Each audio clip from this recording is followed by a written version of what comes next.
Bienvenidas y bienvenidos. Mi nombre es Samara Hernández, miembro de la Red Juvenil El Faro Luz y Ciencia, y el día de hoy continuaremos con la realización del ciclo de entrevistas a organismos internacionales acerca de la Agenda 2030.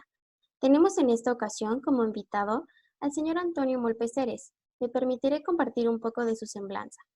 El señor Antonio Molpeceres, originario de Canadá, fue designado en junio de 2016 como coordinador residente del Sistema de Naciones Unidas y representante residente del PNUD en México.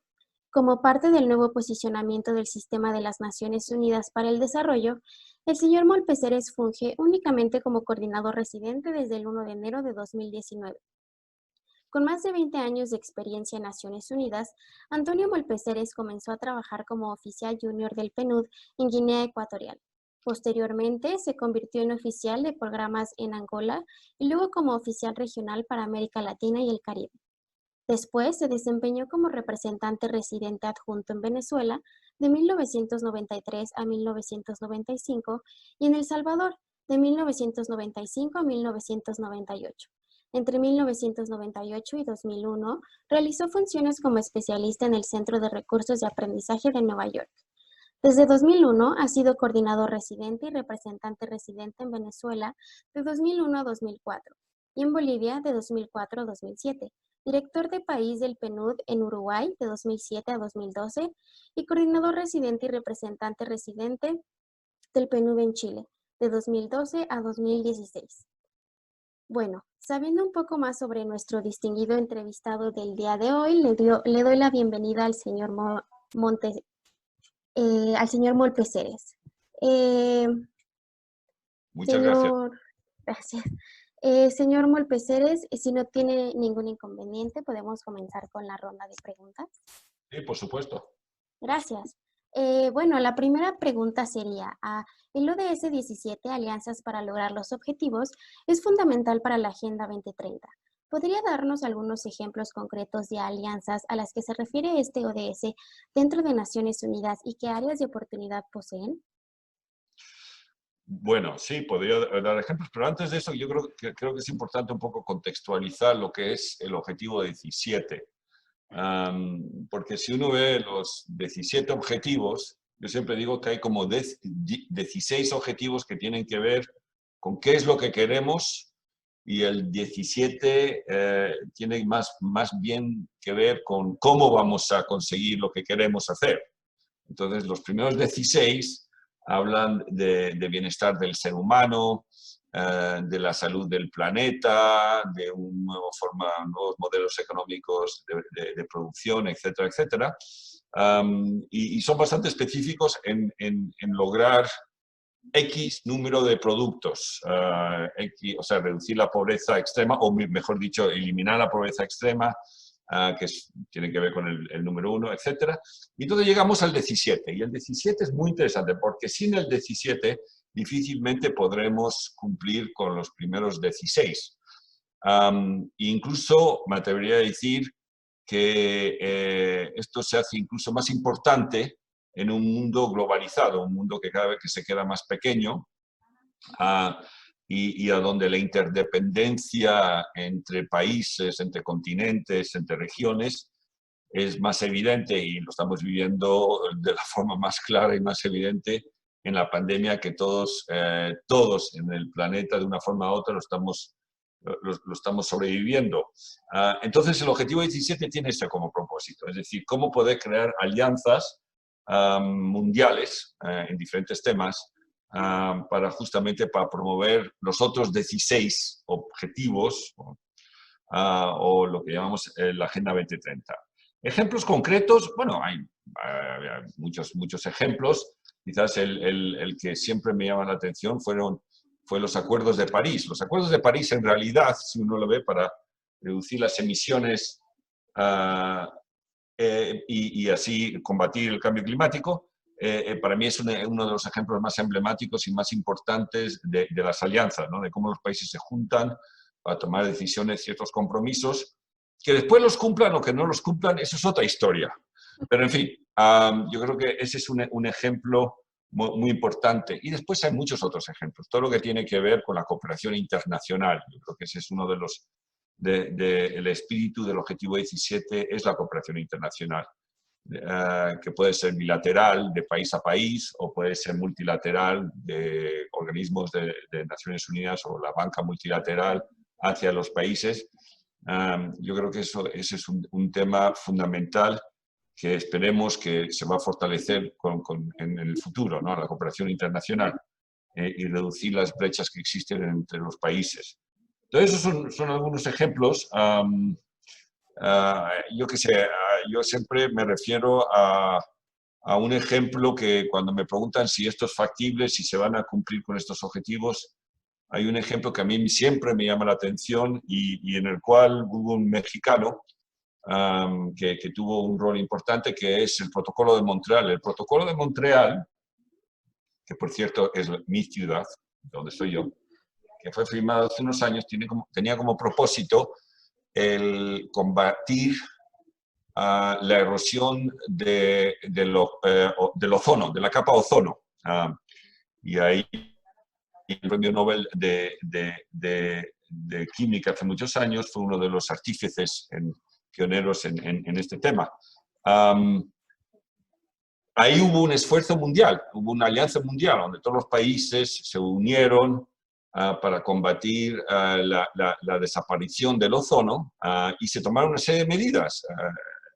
Y una de las serie de medidas que se tomaron fue el no utilizar lo que llamamos los hidrofluorocarbonos, que es un gas que se utilizaba antes en las neveras, las cocinas, etcétera, y que era una de las causas principales de la destrucción del ozono. Entonces se tomaron estas medidas, todos los países acordaron, los grandes productores de estos productos también acordaron, y lo que podemos observar es que la capa de ozono se está reponiendo en los últimos años. Ya no es un tema tan grave como lo fue, y con el tiempo esperemos que podamos recuperar los niveles de principios del siglo XX. Entonces, eso es un muy buen ejemplo de lo que pretende el objetivo número 16, de crear alianzas mundiales para combatir los desafíos que tiene el planeta. Ok, muchas gracias. Bueno, continuando, una de las metas específicas del ODS, Alianzas para lograr los objetivos, es duplicar la participación de países en vías de desarrollo en las exportaciones mundiales. ¿Cómo ha afectado el COVID-19 a esta meta y qué medidas han funcionado y cuáles deben ser implementadas en el futuro cercano y a largo plazo? Esto es una muy buena pregunta, Samara. Es increíble cuando uno piensa los efectos que no están previstos de una pandemia, ¿no? Uno piensa que en la salud de los individuos, que es quizás lo prioritario, pero obviamente lo que hemos observado es lo que acabas de decir, ¿no? De que nadie hubiera pensado de que una pandemia de este tipo tendría este impacto sobre la producción agrícola, por ejemplo, no solamente porque la gente no puede quizás ir a trabajar en el campo, y esto lo estamos también observando, pero porque se están cerrando las fronteras, entonces productos que estaban circulando libremente entre los países, pues hoy en día circulan menos libremente entre los países, y eso tiene un impacto. Y yo sentado aquí en México, tú como mexicana, sabes muy bien que México depende muchísimo de su exportación agrícola.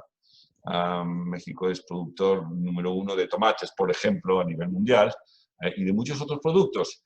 Y entonces el hecho de que exista esta pandemia y que cierra las fronteras de los países, entonces ese vínculo entre el productor y el consumidor, y que tiene que haber, digamos, un sistema de distribución, un sistema de llevar lo que está pidiendo alguien del que lo produce, pues está siendo afectado negativamente, y esto tiene repercusiones económicas para el que tiene que consumir el tomate, porque ahora a lo mejor lo va a consumir a un precio mucho más elevado, siendo producido quizás en su propio país, y el que lo producía antes, que ahora ya no tiene ese mercado para poder exportarlo.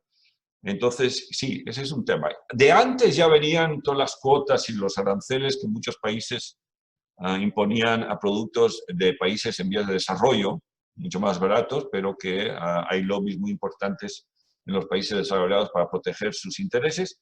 Pero la pandemia como que ha agudizado toda esta realidad.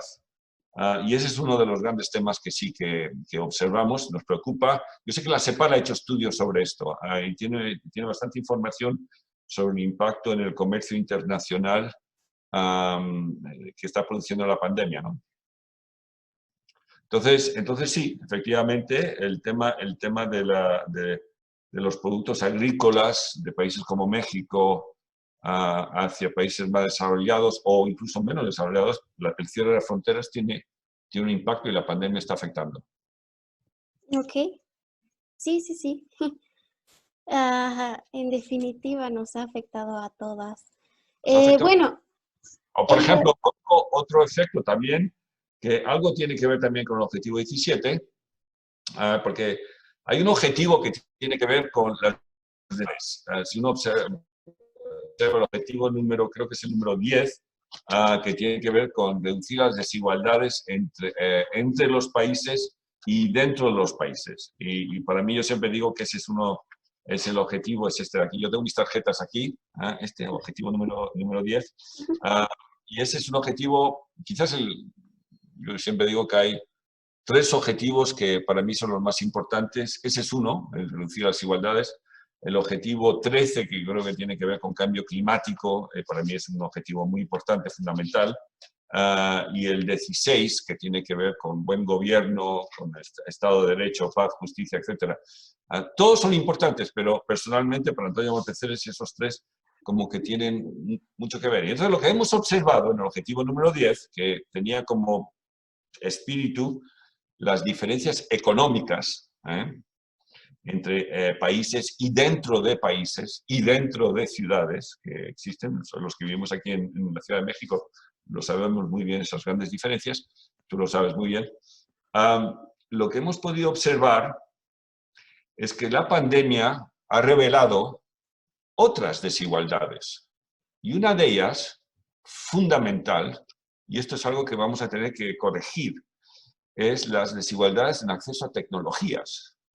Entonces, existen muchos niños en el mundo, muchos niños que tienen acceso a esta tecnología con la que nos estamos comunicando tú y yo en este momento, y por lo tanto tienen acceso a educación, a la escuela, están tomando clases a través de esta pantalla, y de cierta forma están sobreviviendo a la pandemia a través de la tecnología. Pero la gran mayoría de la gente en el planeta no tiene acceso a esta tecnología. Y esos niños que no tienen acceso a esta tecnología, ¿qué tipo de cáncer están recibiendo? Y esa es una de las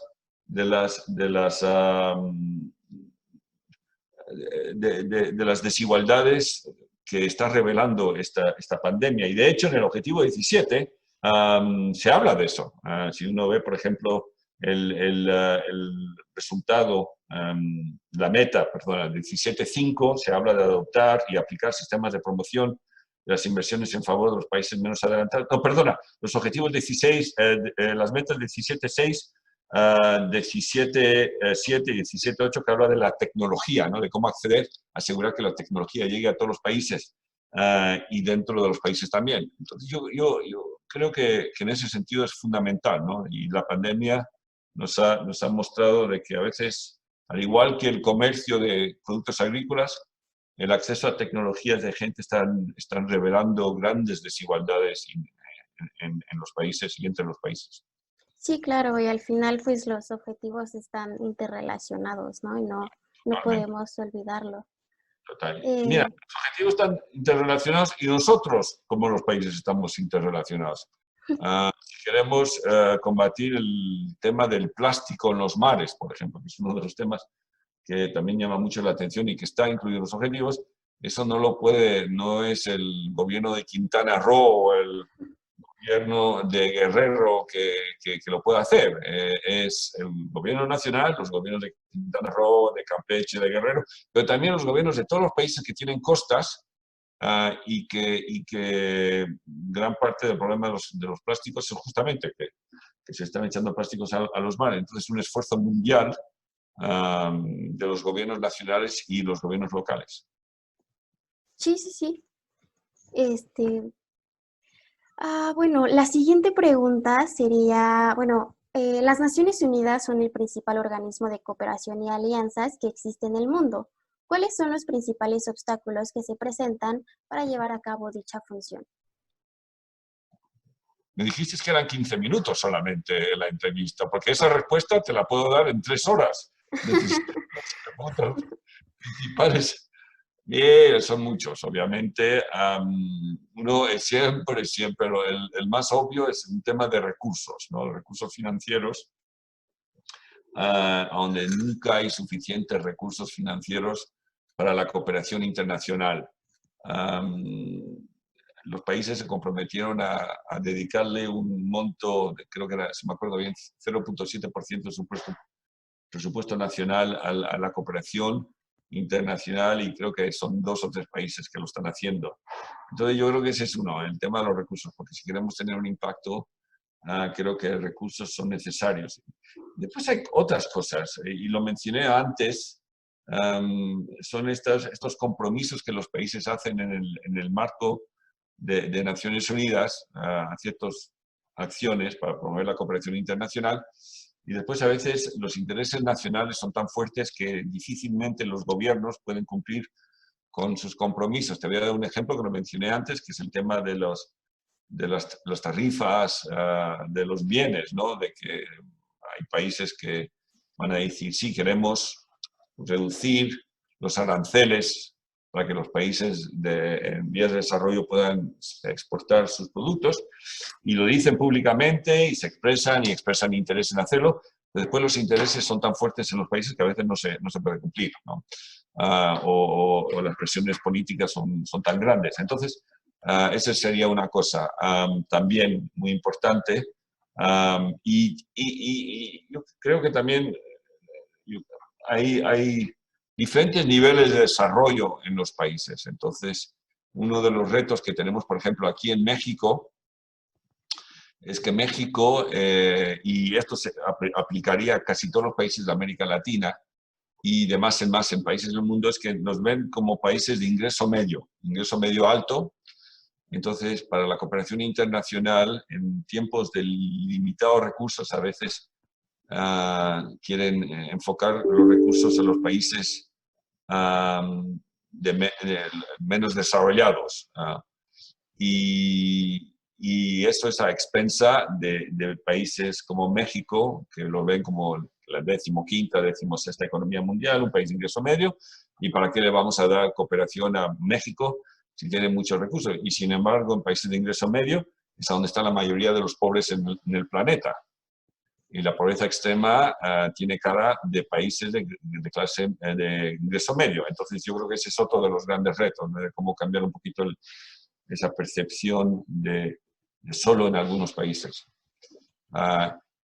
También me atrevería a decir que uno de los grandes retos en el tema de la cooperación es trabajar en países en conflicto, ¿no? Donde uno como que siente que has avanzado 3 pasos y de repente surge un conflicto y son 4 pasos atrás. Y eso se observa continuamente. Y temo que en los tiempos de pandemia esto puede agudizarse, porque mucha gente se está quedando sin trabajo. Esto va a tener un impacto grave en grandes mayorías de poblaciones, y la gente va a reaccionar exigiendo soluciones rápidas, como debe ser, ¿no? Esto es natural que la gente exija, y esperemos que no llegue a situaciones de violencia, pero tampoco sorprendería si lo fuera. Sí, bueno, es una perspectiva muy, muy interesante. Y bueno, Gracias. eh, sí, yo no había pensado eso sobre cómo el ingreso medio puede también ser engañoso, ¿no? Y bueno, otra de las metas que encontramos en el ODS 17 es mejorar la coherencia de las políticas para el desarrollo sostenible. ¿Cuál diría Sí. usted que ha sido la mejor estrategia hasta ahora para alcanzar dicha meta, y en qué países han funcionado, en cuáles no, y por qué cree usted que es así? A un funcionario de Naciones Unidas, cuando les preguntas en qué países ha funcionado y no países no ha funcionado, siempre nos vas a meter en una situación complicada. Entonces, difícilmente. Yo creo que los países que toman en serio el tema del desarrollo sostenible, que toman en serio políticas de inversión para para promover energías renovables. Yo creo que eso es fundamental, a donde se va a depender menos de las energías tradicionales que todos conocemos. Para el secretario general, él hace ya unos meses mencionó algo que me parece muy, muy importante. El señor Gutiérrez habló de que esta pandemia, con todos los problemas y lo nefasto que es, nos da una oportunidad también para darnos cuenta de la importancia de los Objetivos de Desarrollo Sostenible, de que los Objetivos de Desarrollo Sostenible, de cierta forma, es la solución a salir de la pandemia. Si se cumple con estos objetivos, no solamente evitaremos o reduciremos la probabilidad de futuras pandemias, sino que podremos tener un planeta más sano, mayor bienestar. Y él habla de lo que hablamos, los 3 Bs, Build Back Better, construir mejor. Y para construir mejor implica que ya aprovechemos este momento para asegurar que efectivamente todos los niños tengan acceso a tecnologías en el futuro, el ejemplo que daba antes, pero que haya mayor inversión en energías renovables, por ejemplo. Y estos son temas que creo que es un momento de reflexión, un momento para decir, si queremos, cuando salgamos de esto que nos afecta a todos en el planeta, hagamos lo mejor en el futuro para nuestras generaciones. Y yo siempre digo que esa hoja de ruta para hagamos lo mejor, está en esto, aquí está, estos 17 objetivos. Si los países los cumplen, mucho de lo que estamos viviendo hoy en día, pues vamos a poder sobrepasarlos. Y es así, aquí está la solución. Es la hoja de ruta que todo gobierno nacional, provincial, de estado, de municipio, etcétera, pues esto lo tiene, aquí está. Yo digo que esto es algo que, cuando hago presentaciones, hablo de que estos objetivos, esta Agenda 2030, ¿no? Y sus 17 objetivos, dice, para transformar nuestro mundo. Y yo digo que esto no tiene ideología política. Estos objetivos no son a veces te dicen, no, esos son los objetivos de izquierda, y otros me dicen, no, esos de objetivos neoliberales, de derecha, etcétera. Y eso lo escucho continuamente. Y cada uno tiene su percepción de los objetivos. Yo lo único que digo es que los objetivos en sí mismos no tienen ideología política. Lo que sí que puede ser, donde entra la ideología política, es en el cómo se implementa y cómo se hace efectivo estos objetivos. Ahí sí que puede haber más Estado o menos Estado. Lo que funciona en el país, yo lo respeto. Pero los objetivos en sí mismos es una hoja de ruta que creo que tenemos que respetar, que creo que tenemos que adaptarnos a esa. Y bueno, termino diciendo que al final de cuentas esto no es para mí, pero esto es para ti, Samara, esto es para los jóvenes, porque en realidad estos objetivos, si uno los analiza bien, es para ese futuro que queremos en el año 2030, 2040, 2050. Entonces, son para estudiantes como tú y para mis hijos. Yo tengo un hijo de 22 años y de 25 años, es para ellos estos objetivos. Entonces, lo que tenemos que hacer hoy es justamente tomar las medidas para que los jóvenes puedan tener un futuro mejor. Y esos son los objetivos. Y por eso que el poder estar hablando contigo y participar en esta entrevista de jóvenes, y yo le doy muchísima importancia porque creo que es fundamental. Todo joven hoy en día en el mundo debería conocer estos objetivos y saber que esto existe, que los países se comprometieron a esto. Que lo estén haciendo o que no lo estén haciendo es otra historia. Cada uno hay que obligarles a hacerlo. Pero que existen, existen. Todos los países se comprometieron a cumplir con estos 17 objetivos. Nosotros tenemos aquí en México, para los que están escuchando de otros países, si lo escuchan, tenemos una cosa muy simpática que te la voy a hacer llegar, si me das tú después de correr, y es este librito, que son 170 acciones diarias para transformar nuestro mundo. Esto fue algo que se produjo en Naciones Unidas en Ginebra, si recuerdo bien, y nosotros aquí en México lo hemos publicado con una organización nacional, Entonces son 170 cosas que todos podemos hacer, 10 cosas para cada uno de los objetivos, un poquito en esto, y para que cada uno cada día dice, bueno, ¿qué es lo que puedo hacer yo para cumplir con los objetivos? Pues aquí está una serie de ideas.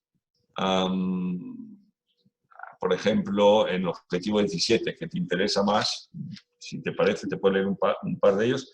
Dice, anima a las escuelas a aplicar el trabajo en equipo fuera de las aulas, en las empresas y comunidades locales. Enseña a los niños a colaborar a través del deporte, a fomentar la responsabilidad social de las empresas con respecto a proyectos relacionados con el desarrollo sostenible en los países en desarrollo.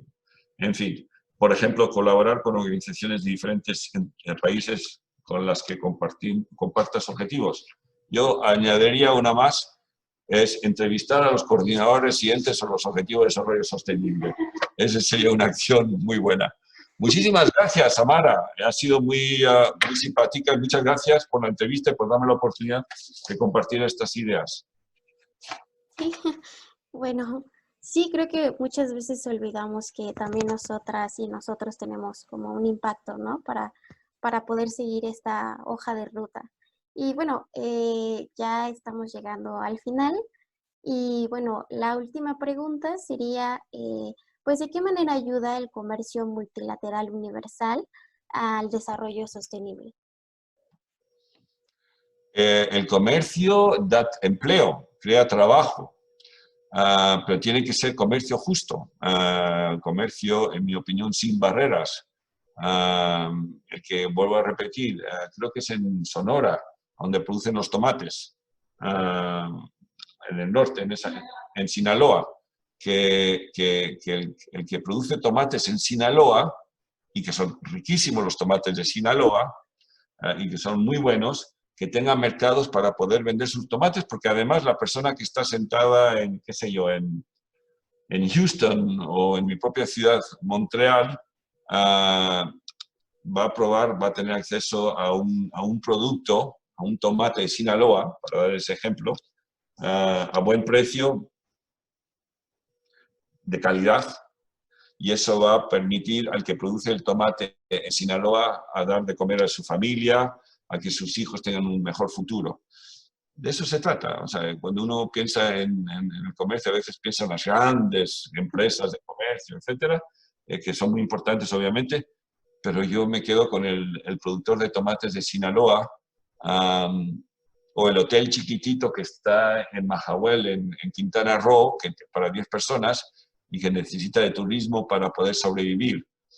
Estas son lo que hace la diferencia de verdad en la calidad de un país, son esos productores, esa pequeña empresa que depende no solamente de donde está trabajando, sino de otros países del mundo, del comercio internacional, del movimiento internacional. Y esperemos que con el fin de la pandemia se pueda retomar esa realidad que hemos vivido, pero de forma mejor, de forma más sostenible. Sí, creo que el comercio justo es la clave, ¿no? Así Y es. bueno, pues esta ha sido la última pregunta. Muchas gracias, señor Moisés Gracias a ti. Pérez, por esta interesante entrevista acerca de este último y fundamental objetivo de desarrollo sostenible, puesto que como usted ya ha mencionado, pues, ¿cómo conseguiremos estas metas si no nos aliamos entre nosotros, ¿no? Y bueno, de parte de la Red Juvenil El Faro Luz y Ciencia, le agradecemos mucho por su tiempo para compartirnos su gran experiencia y su interesante perspectiva. Y bueno, antes de que concluyamos, le gustaría dar un último mensaje a todos y todas y los jóvenes y bueno, al público en general que estará viendo esta entrevista. Bueno, que se interesen por esto. Yo vuelvo a repetir, si estás en la universidad o cualquier escuela, yo creo que porque esto va a determinar tu futuro. Hemos hablado de medio ambiente, de sostenibilidad, de desigualdades, pero hay otro objetivo que para los jóvenes es fundamental. Es el objetivo que tiene que ver con trabajo decente, por ejemplo. y el trabajo en el futuro de los jóvenes. Con la robotización que nos viene, les puedo asegurar que trabajos se va a complicar la situación, y hay muchos estudios que dicen que la generación que nos va a seguir va a ser una generación que posiblemente no tenga la misma calidad, los mismos ingresos que la generación mía, por ejemplo. Espero que no sea el caso, obviamente, por mis propios hijos, pero ese es un tema, el tema del trabajo decente. ¿Qué les espera? ¿Qué te espera a ti, Samara, cuando tú salgas de la universidad? ¿Qué tipo de trabajo para que tú puedas dar de comer a tu familia, etcétera, y tener una vida decente, una linda vida, ¿no? Entonces, creo que es importante que los jóvenes conozcan esto y que exijan a sus gobernantes que se cumplan con estos objetivos, porque al final los que van a ser afectados y la calidad de vida van a ser de los jóvenes, de sí o no se cumplan con estos objetivos. Y entonces que se interesen, hay mucha literatura, mucha en YouTube. Uno pone objetivo de desarrollo sostenible y aparecen no sé cuántos videos de mucha gente que esté interesada. Entonces no hay excusa para no conocerlo. Pero en fin, entonces muchas gracias y estamos a la orden. Sí, muchas gracias. Y bueno, ya hemos dado por concluida esta entrevista. Y bueno, agradecerle a usted, señor Malpeceres, una última vez por este tiempo tan valioso. Y bueno, nos despedimos de todas y todos los que están viendo esta entrevista. Y bueno, nos vemos en la próxima.